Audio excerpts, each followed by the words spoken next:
Y comienzo haciendo la pregunta acerca de cuando hay personas que son muy amables, que nos topamos en la vida por cualquier razón o circunstancia, o personas que son muy amables y que incluso nos hacen sentir bien.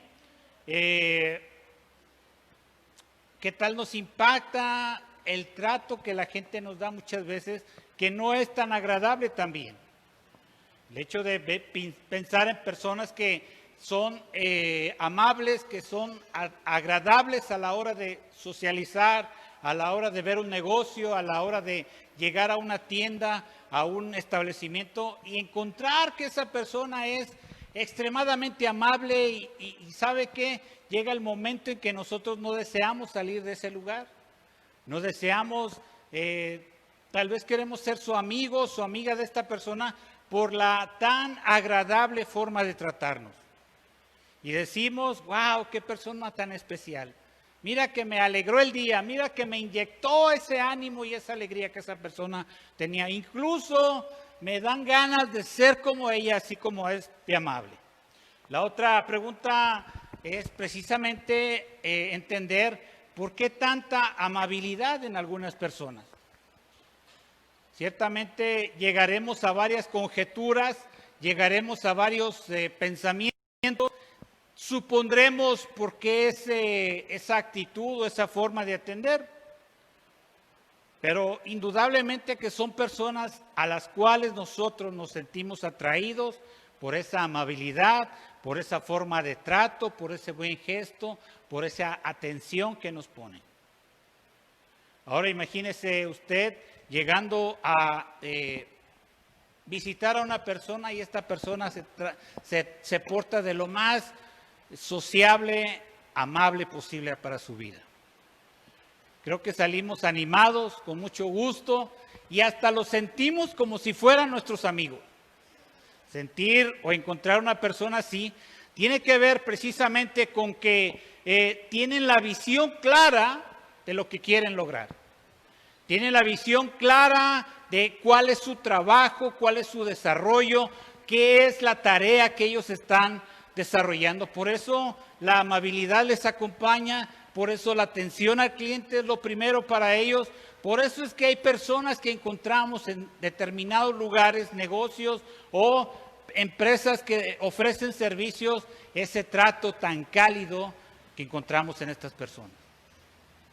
Y decir, bueno, punto número 1, hay una visión clara de lo que quieren lograr.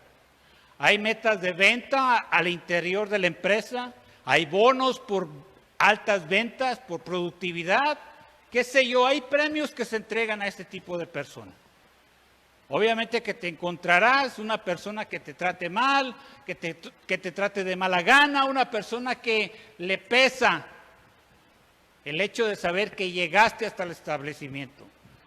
Hay personas que están sentadas y ven que llegas y te paras y te atienden. Hay personas que no se sientan, que continuamente están laborando, haciendo algo a favor de la empresa. Tiene que ver entonces, precisamente como ya lo mencioné, por la visión clara que se tiene. Hay objetivos personales. Bueno, en esta empresa dicen que si vendo tanta cantidad de miles de pesos en producto, en objetivos a lograr, en proyectos a realizarse, tendré determinado ingreso para mi hogar, para mi casa. Y entonces tú miras un entusiasmo en ellos, miras una alegría de servir, miras un gusto al ver que llegas tú a un establecimiento. Si eres alguien que se llega y se arrima a ver el aparador, no tardarás en encontrarte una persona que se arrima a ti y te dice, buenas tardes, ¿puedo servirte en algo? Y trata de ser lo más amable posible. Es precisamente porque hay una claridad de lo que se quiere lograr. Y eso se convierte en objetivos personales. La empresa quiere estos logros, estas metas, esta visión. Yo creo que me conviene porque tal o cual bono o premio va a llegar a mi bolsillo si hago ese esfuerzo. La situación puede también deberse a que en determinados lugares o de la forma personal trazamos en nuestra vida metas a corto, mediano y largo plazo. Decimos, estoy tratando de lograr construir este cuarto, arreglar este aparato que tengo en mi casa porque quiero lograr esta situación. Y ponemos nuestro entusiasmo y ponemos nuestra alegría y ponemos nuestro dinero para lograr esos objetivos. Y decimos, tengo metas que lograr. Me propuse terminar la escuela, lo logré, tengo mi certificado, comenzó en una motivación en mi corazón.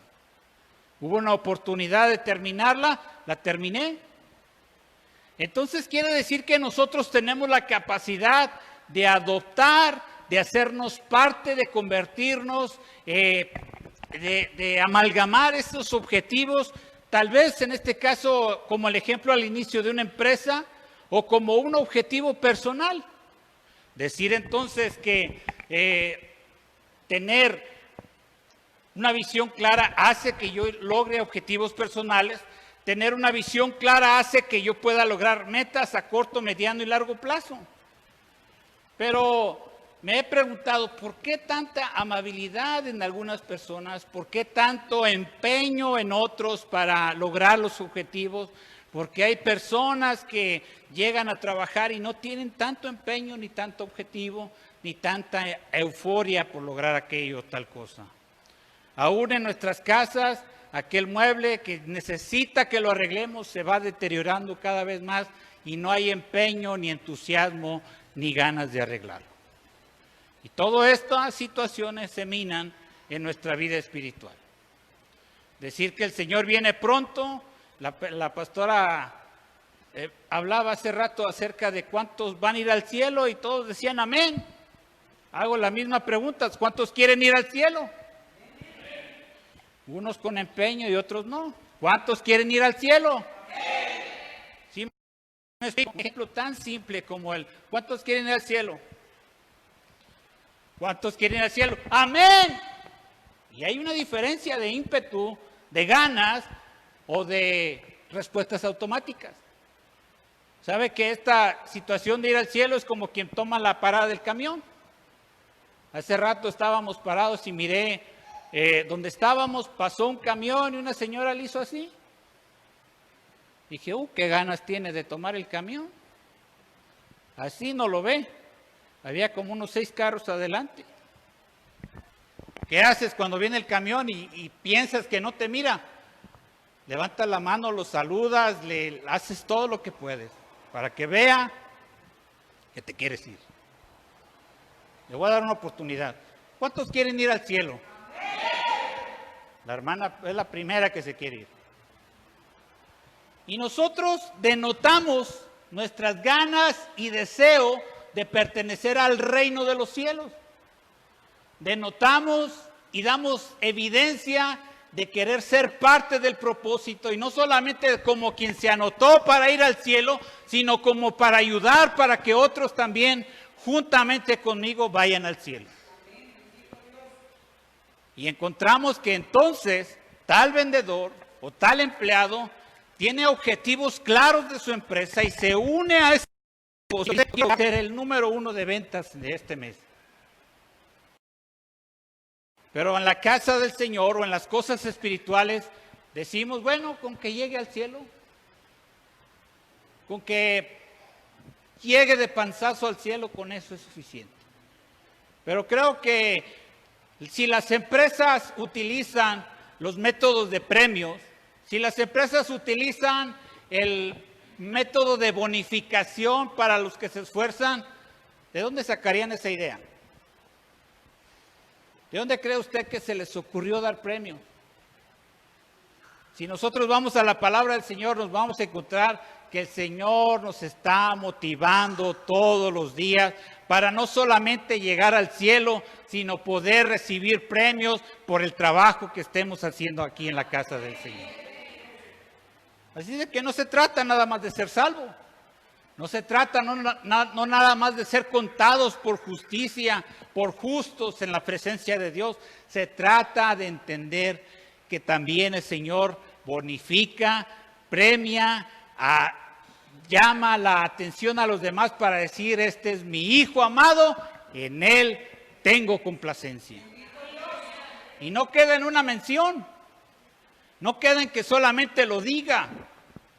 Oiga, necesitaríamos conectarnos más con los premios del cielo para entender que no se trata de dinero como lo hacen aquí.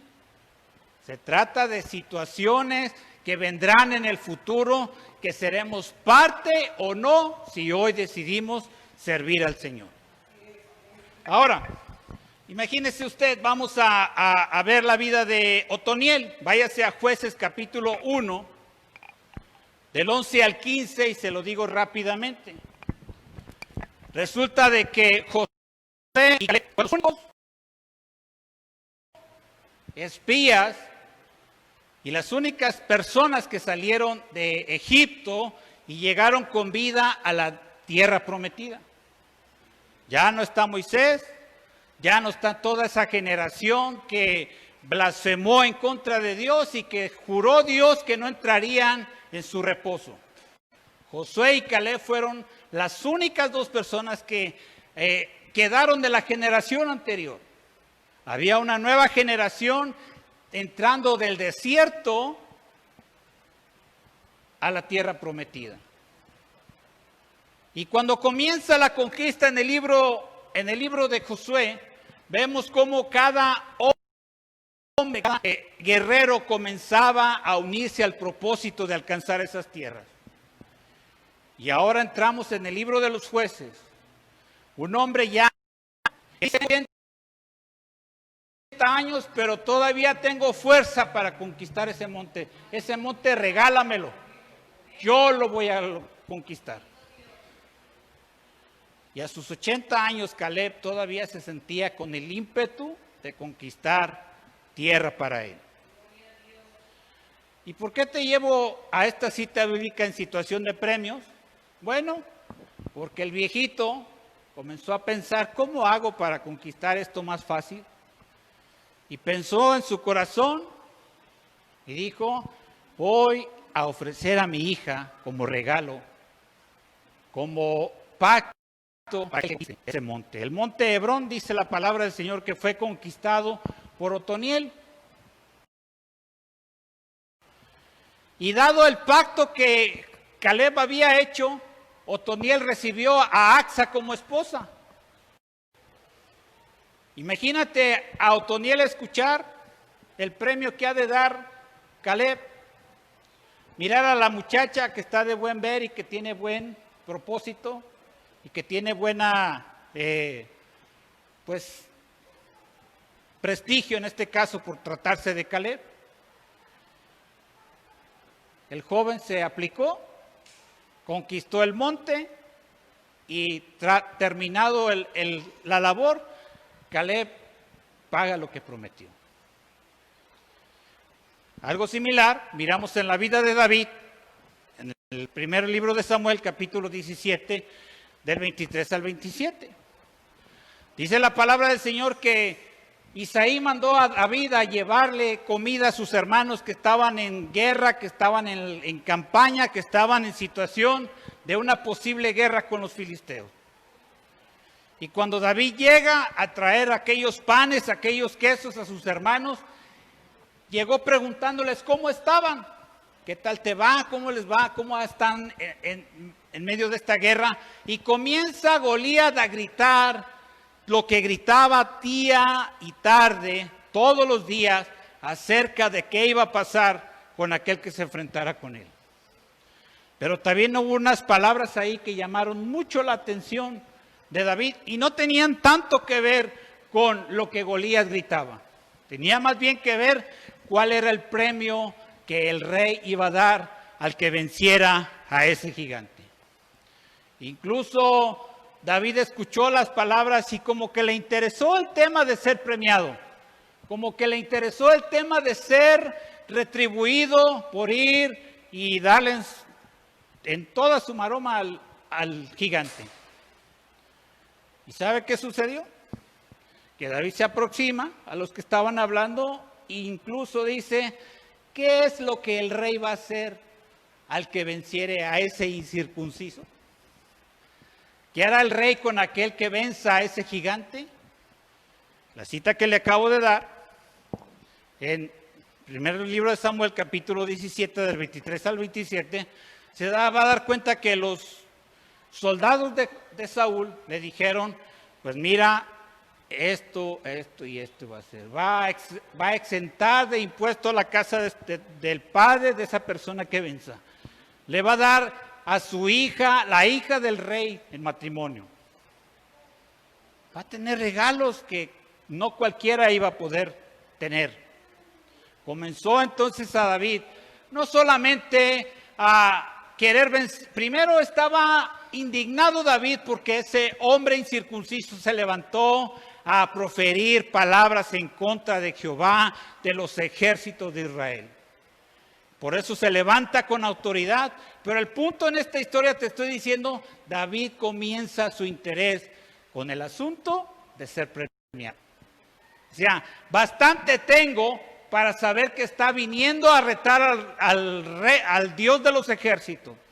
Y luego aparte el rey va a premiar, pues qué mejor motivación para terminar este asunto. Significa que el ser humano sí necesita motivaciones para ser premiado.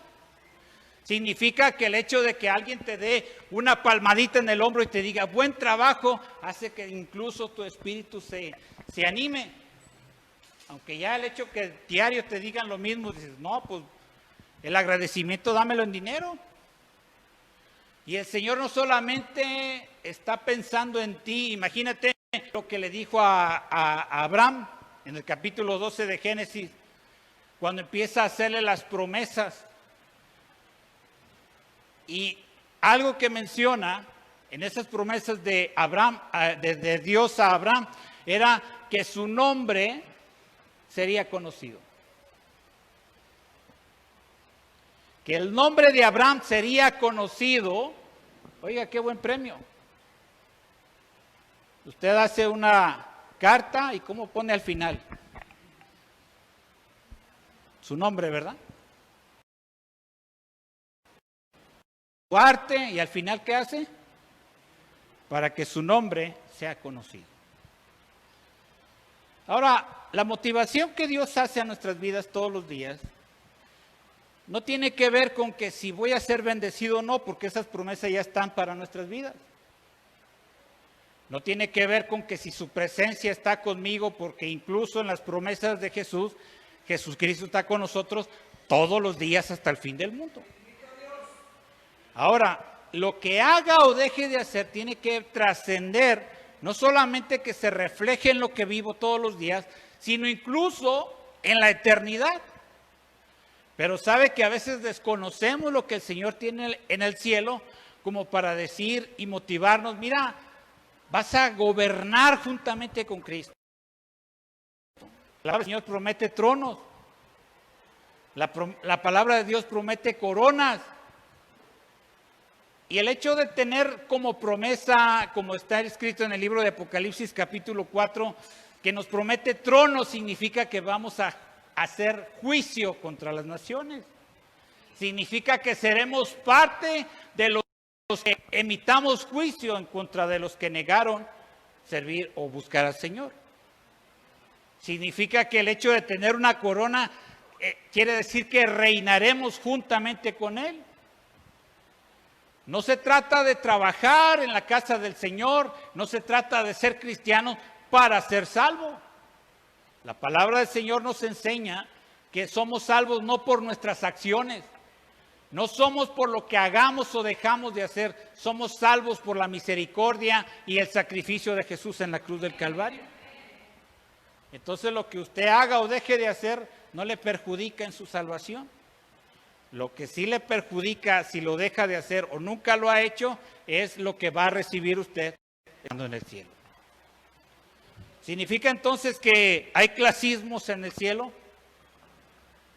Si hay premios, si no. En la forma clasista de decir es desprecio del corazón de alguien por que eres pobre o rico. En ese clasismo no hablo de que hay, como decimos acá en el cerro, ¿verdad? Hasta en el cerro hay niveles. Los que tienen sus buenas casas, los que pudieron construir como sea y los que terminaron con su casa de cartón. Todos tienen donde vivir, pero no todos tienen las mismas posibilidades. Y las otras acciones que se hacen, o las cosas que hacemos, tiene que ver precisamente porque Dios ha pensado que las cosas que hacemos o podemos hacer son cosas que Dios está planeando para bien de nosotros. Dice en Jeremías capítulo 29, versículo 11, porque yo sé los pensamientos que tengo acerca de vosotros, dice el Señor. Dice Jehová, pensamientos de paz y no de mal, para daros el fin que esperáis. Para darles esperanza, para darles el premio que han de tener por la forma y la vida en que lleven en esta tierra. Significa entonces que el Señor está pensando no en dar que tenemos. No está pensando en darnos vida eterna, la vida eterna ya la tenemos. ¿Cómo puede usted disfrutar de la vida eterna si ya tiene a Jesús en su corazón? Pues nomás muérase. Y le garantizo la vida eterna en Cristo Jesús. Si usted no está seguro de su salvación, no se muera. Necesita enfrentar, tomar una decisión de dónde va a pasar la eternidad. Por eso Pablo podía decir, para mí el vivir es ¿qué? Es Cristo, y el morir está garantizada la ganancia en Cristo Jesús. Nunca escribió una carta desde la cárcel diciendo, pues me imagino las selfies, ¿verdad? Cuando cae uno al hospital, aquí casual en el hospital, aquí con esta apendicitis y la foto ahí. Ahora imagínense a Pablo acá en la cárcel por predicar el evangelio. Yo creo que Pablo se motivaba en decir que se gozaba de saber cómo el evangelio corría a pesar de él estar preso. Se gozaba y decía que aún en las prisiones él no cesaba de predicar el evangelio. Aún dice en el pretorio es conocido el nombre de Jesucristo. No era una barrera en decir estoy parado, ya no voy a hacer nada porque pues ya está preso el evangelio. Aunque estoy preso, el evangelio sigue corriendo. Así es de que hay una motivación de parte de Dios para nuestras vidas, decir, la esperanza en Cristo Jesús la tienes. La promesa de vida eterna en Cristo Jesús la tienes. ¿Qué necesitas? Esperar a que llegue ese día donde podré gozar de la presencia de mi Dios. Ahora, ¿qué hacemos mientras sucede eso? ¿Qué hacemos mientras pasa eso? Bueno, como lo dije al principio, habrá personas muy amables porque reciben un bono. Habrá personas muy trabajadoras porque reciben retribución de su trabajo. Pero ¿qué hacemos los cristianos para ser premiados de parte de Dios? Necesitamos comenzar a tener clara la visión que Dios tiene para poder decir, me conviene trabajar en la obra del Señor. Punto número 2 dice, las intenciones con que hacemos lo que hacemos. Cuando nosotros estamos deseando servir al Señor, muchas veces emana de nuestro corazón algo que se parezca a una habilidad que ya tenemos. Qué bonito toca esa persona, qué bonito canta. Resulta que tomó una decisión de tocar o cantar porque se le facilitaba. Resulta que le es muy fácil hablar en público y no tiene problemas. Qué buen predicador es. Pero hay cosas que nos apuntan, hay cosas que nos indican más o menos qué podemos hacer con lo que ya sabemos hacer. Pero en este caso estamos hablando qué nos motiva a hacer lo que hacemos. Bueno, yo predico todos los jueves. Y a veces hay 4 o 5 personas que me ven. Pero yo no me fijo si son 4 o 5. Yo me fijo que durante toda la semana la gente lo está viendo. Entonces quiere decir que mi propósito lo hago no para que me vean, sino para que oigan la palabra de Dios. Habrá gente que diga, bueno, a mí se me facilita la guitarra, y gente que venga del mundo y diga, pues no se hace otra cosa más que tocar, y comienzan a usar ese instrumento. El hermano Ismael Monte, que está en la presencia del Señor, decía, cuando me convertí al Señor, y dejé de tocar en el grupo Los Ángeles Negros, no sabía de qué iba a vivir. No sabía de qué iba a ganar. Dije, pues aunque sea de albañil. Pero comenzó a cantar al Señor y mucha gente se convirtió. Y mucha gente aceptó al Señor por ese testimonio. Y decimos, bueno, habrá personas que tienen facilidad de hacer las cosas como las hacen. Pero en este caso, descubrir nosotros por qué hacemos lo que hacemos, tiene que ver con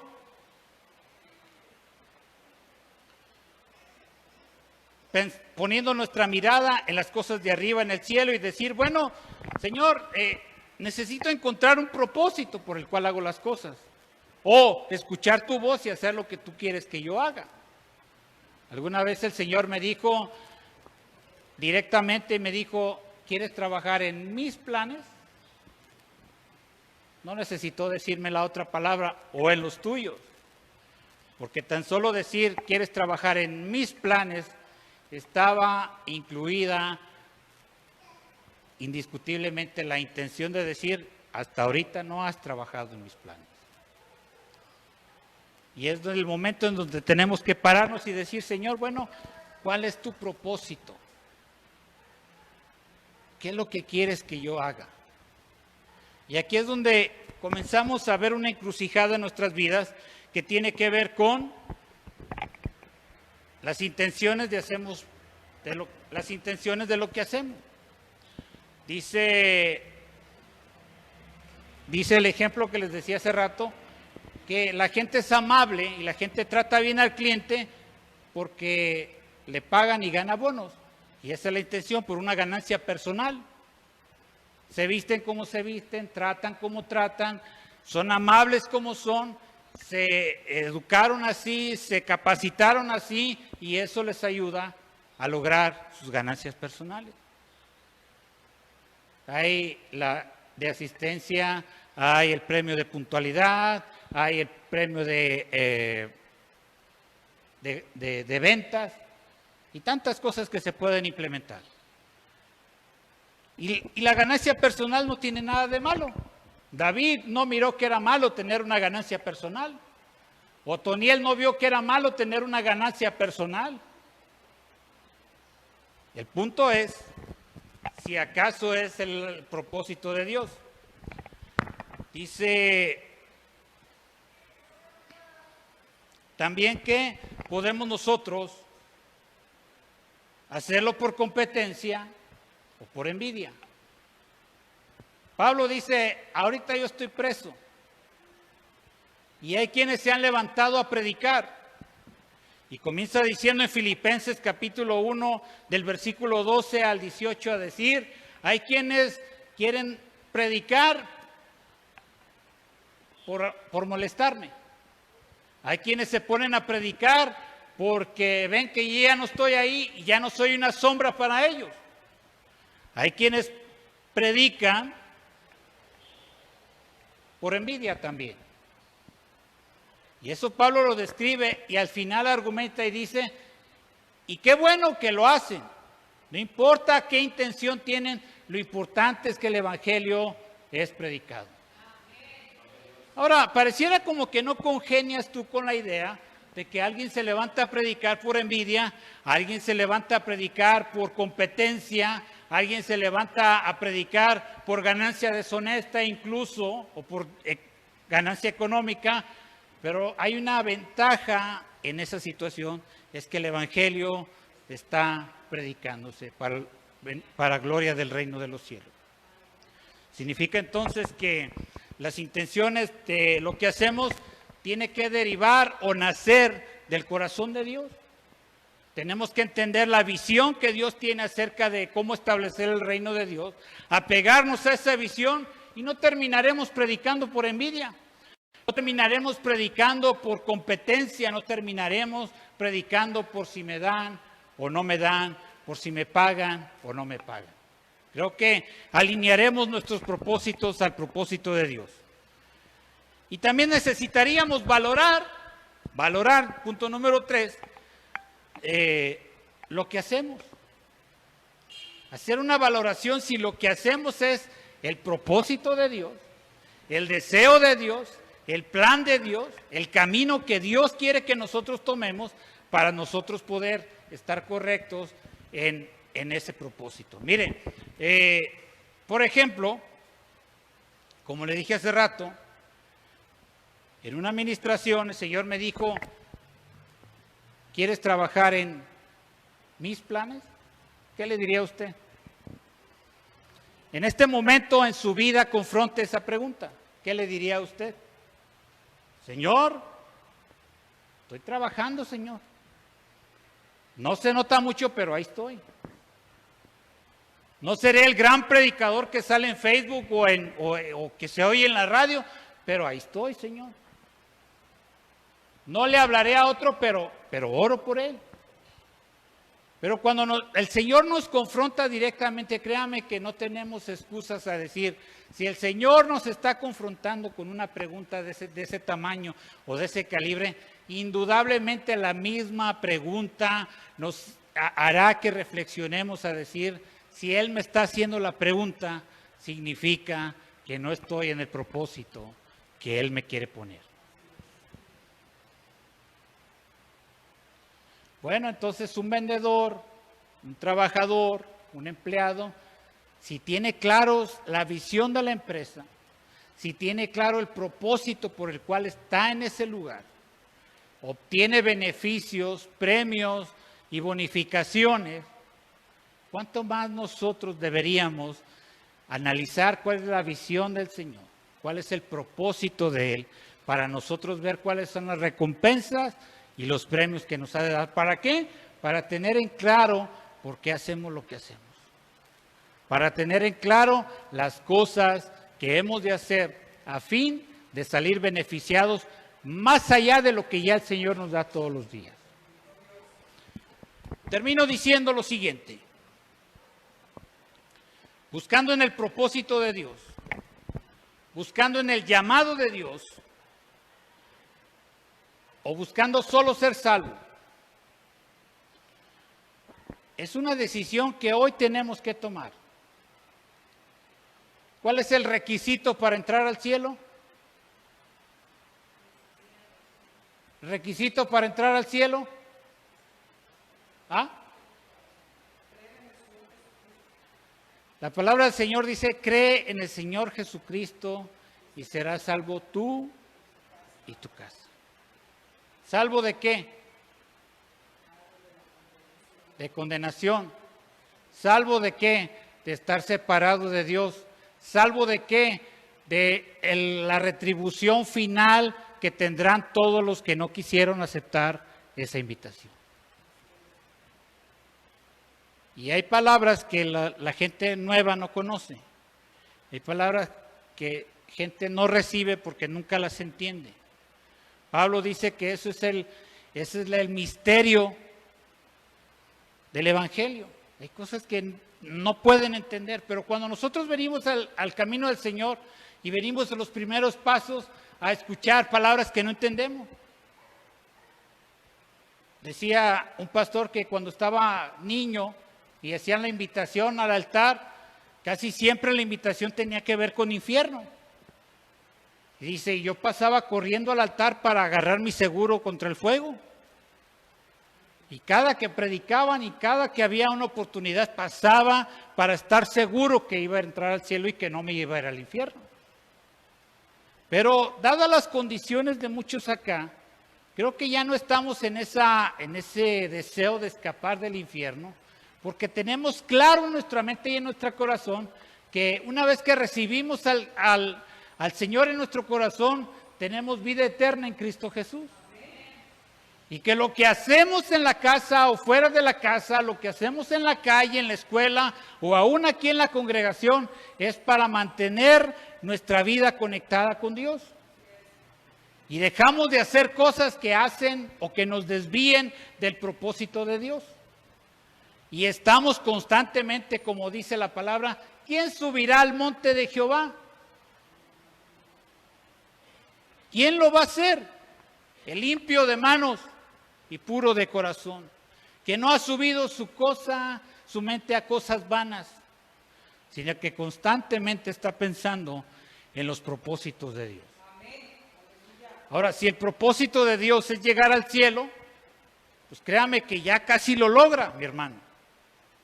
Si el propósito de Dios es llegar a la eternidad en Cristo Jesús, estamos a una neumonía típica de lograrlo.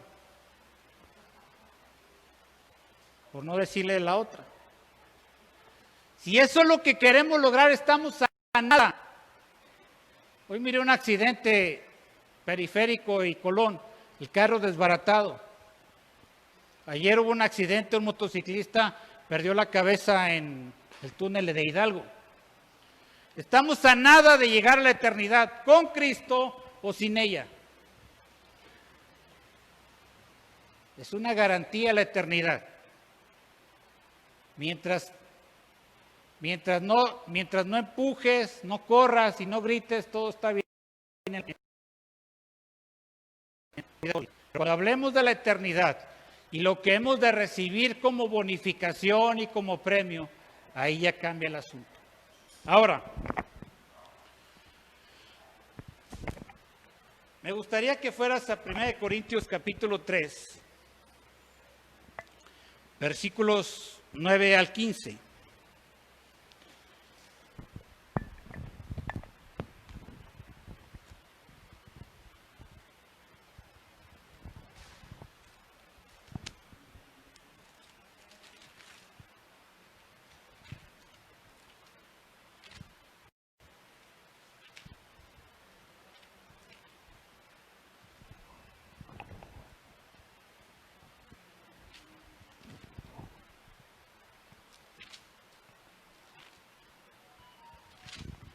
Dice la palabra del Señor.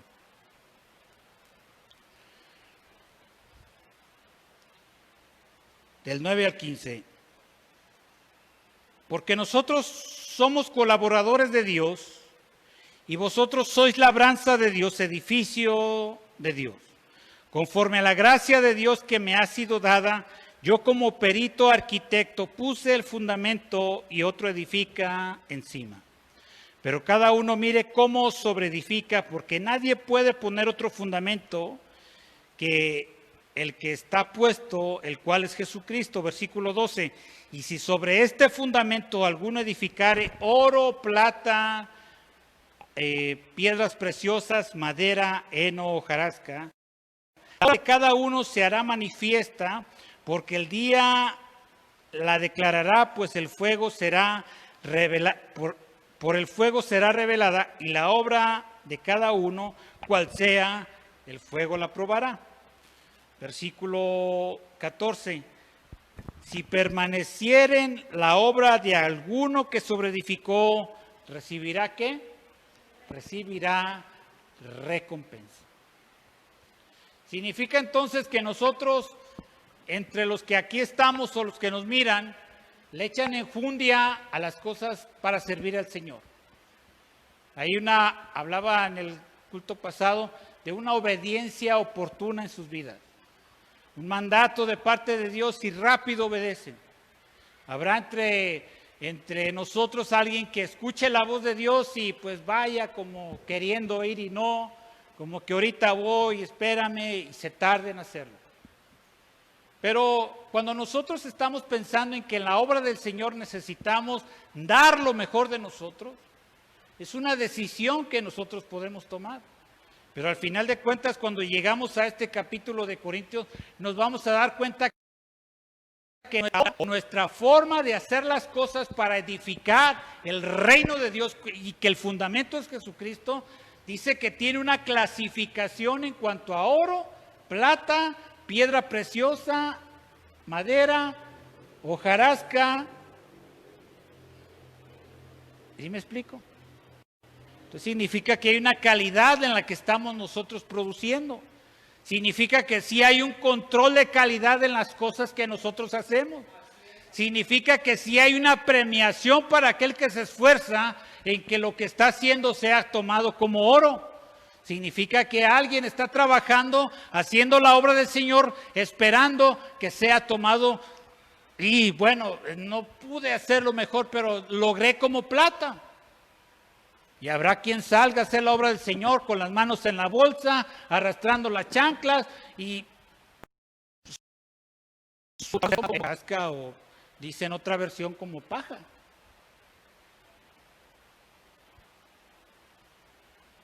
Y hay una situación que incluso antes de subirme a predicar dije, como que el tema no cuadra con los puntos que puse. Pero al final recombiné y dije, no, sí tiene que ver. Tiene que ver con lo que hacemos en relación a lo que Dios nos va a dar. Y esa relación de lo que hacemos con lo que Dios nos va a dar es con lo que nosotros al final también le daremos a Dios. Ahora, ahí le va otra vez. La voy a poner más fácil y con esto terminamos. Lo que el Señor ya hizo, usted va a encontrar que está considerado mejor que el oro. Vaya a 16, ¿qué le dice ese pasaje? Porque de tal manera, de esta forma, de esta calidad fue la que el Señor nos dio. Nos dio a su propio Hijo para tomar el lugar de nosotros. Oiga, de oro la obra del Señor. Dice que no hubo palabra proferida por él en medio de del tormento que recibió. Dice que la palabra del Señor en Isaías que enmudeció y no abrió su boca cuando estaba siendo vituperado. Y nunca podremos encontrar un amor más grande que el de Dios, más aquel que dio su Hijo por nosotros. ¿Tiene que ser nuestra calidad a la hora de servir al Señor entonces? De oro. Porque grande fue el regalo, grande fue el precio que el Señor pagó por nosotros. Y bueno, hay que servir al Señor, bueno, hay que evangelizar, bueno, hay que traer las almas para que cambien su eternidad de maldición a vida eterna en Cristo Jesús. Y cuenta mucho la actitud, la forma, la disponibilidad, la disposición, la amabilidad, la prontitud, el deseo de hacer la voluntad de Dios. La clasificación de oro, de plata, de piedra preciosa, se la voy a enumerar para que no se le olvide, y dice ahí, oro, plata, piedra preciosa, madera, heno, hojarasca. ¿Cómo se prende la hojarasca en el fuego? Hasta parece truco de mago, ¿verdad? Le va rápido. De hecho, la hojarasca nos ayuda a avivar más el fuego. Jamás podremos cambiar esas categorías. Si en el cielo hay control de calidad, si en el cielo está el Señor mirando las obras que nosotros estamos haciendo, Dios espera que nuestras obras sean eso, buenas obras y no sobras de nuestro tiempo. Así es de que me brinco al libro de Apocalipsis. Apocalipsis capítulo 4.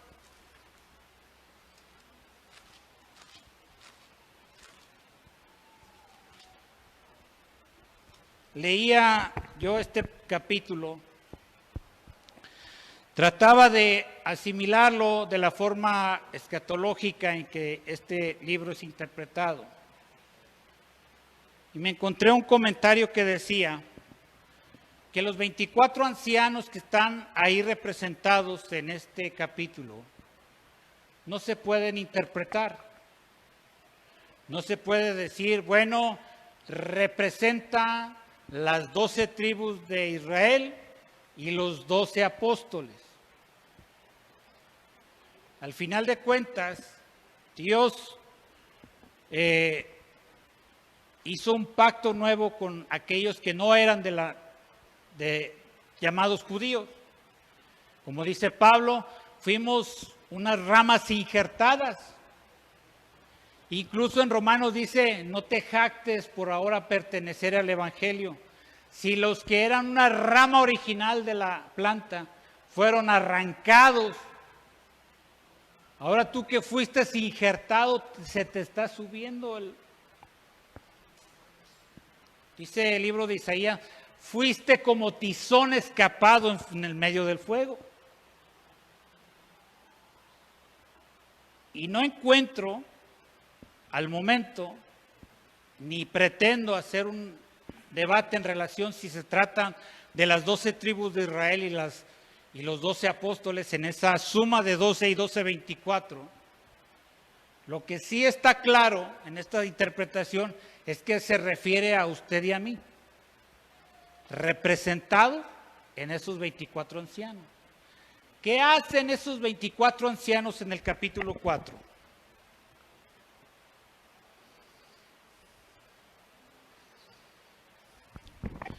Capítulo 4 de Apocalipsis, versículo 10. ¿Ya lo tiene?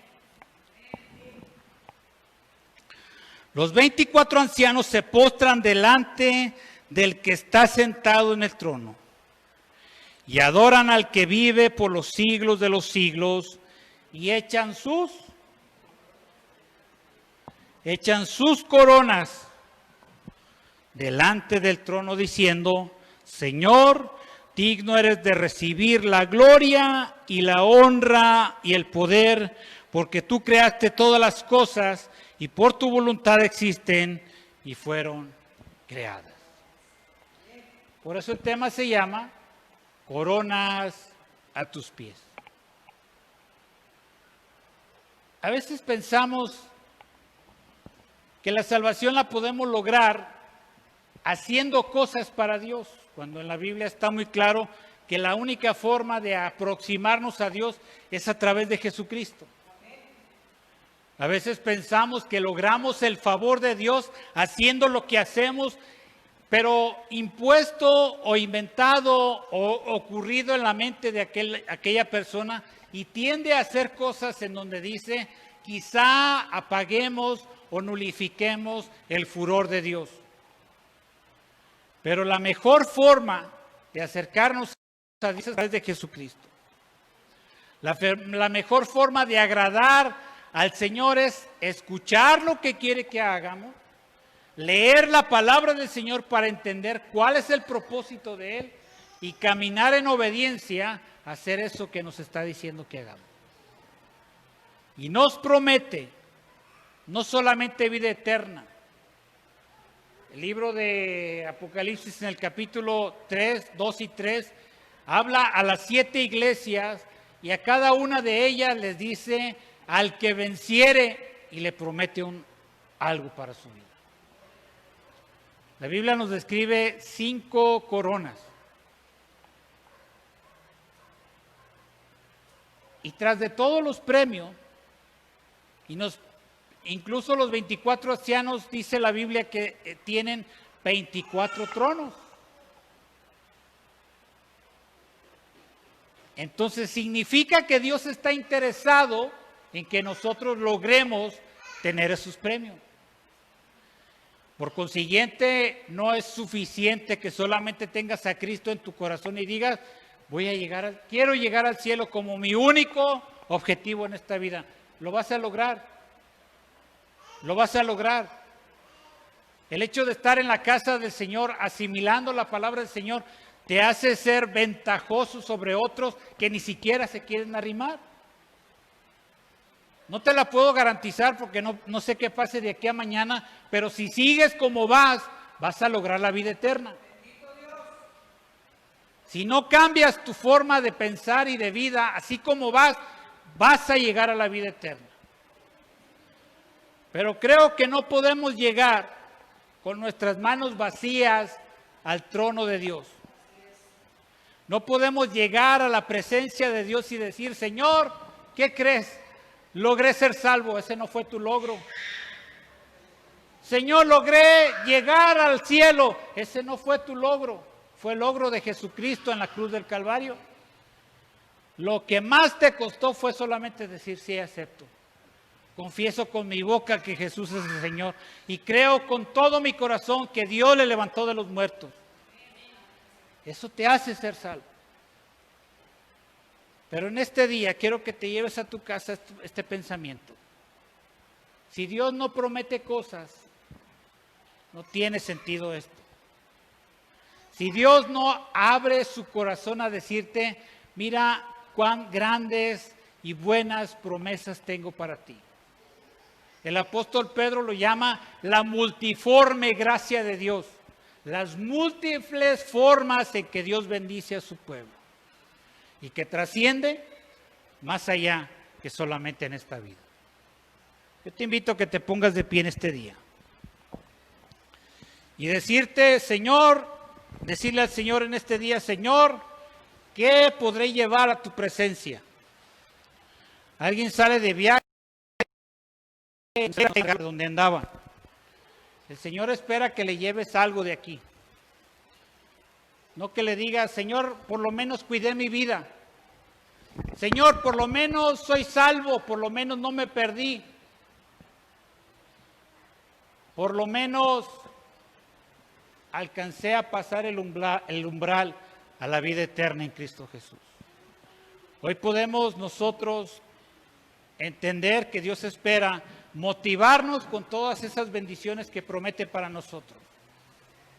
La promesa de la salvación, ya póngale una palomita, ya está. Que su presencia esté conmigo todos los días, ya está.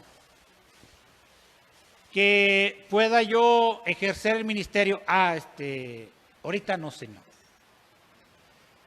Decía aquel canto, soy muy joven y puedo luchar. Hubo una invitación a una fiesta, pero hubo alguien que dijo, compré una hacienda y necesito ir a verla, no puedo asistir a tu fiesta.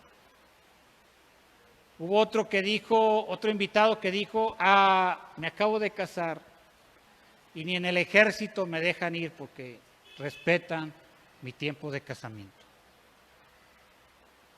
Y el hombre indignado invitó a los que estuvieran en las calles, a los que estuvieran en las plazas, incluso la palabra era forza.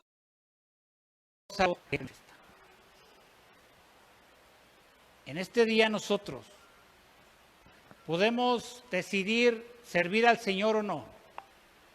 Como te digo, la vida eterna ya está ahí. Si no nos desviamos, si no cambiamos nuestro lenguaje, si no cambiamos nuestras actitudes y decimos, bueno, voy a ir por este camino, me la voy a llevar tranquilo, vamos a llegar al cielo. Pero créeme que no podemos llegar a la presencia de Dios sin decirle, Señor, me diste el talento, pero tuve miedo y lo escondí. Tuve miedo de hacerlo y cavé un hoyo y ahí puse ese talento que tú me entregaste. Recuerde que lo que hagamos para el Señor, incluso los que ya estamos haciendo, hemos probados nuestras acciones, nuestra edificación sobre el fundamento que es Cristo, será valorado con el fuego. Así es de que hagamos conciencia de qué podemos hacer ahora. Les llega la prueba de fuego, les digo, los invito al culto en la tarde. El pastor, pues ya estuve en 1, en 2 en la mañana y luego 3 en la tarde. No, ya no.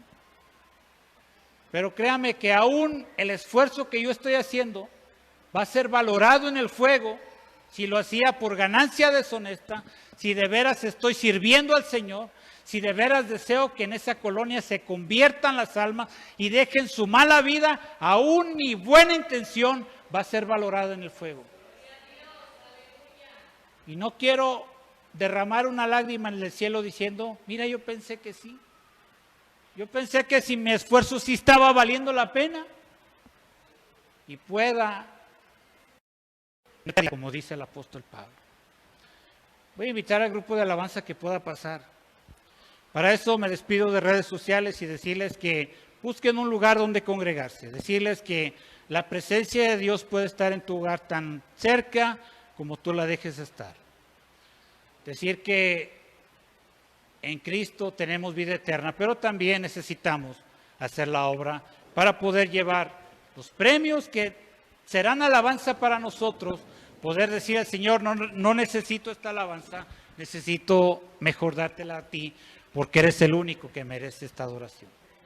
Dios te bendiga, nos vemos en la próxima transmisión.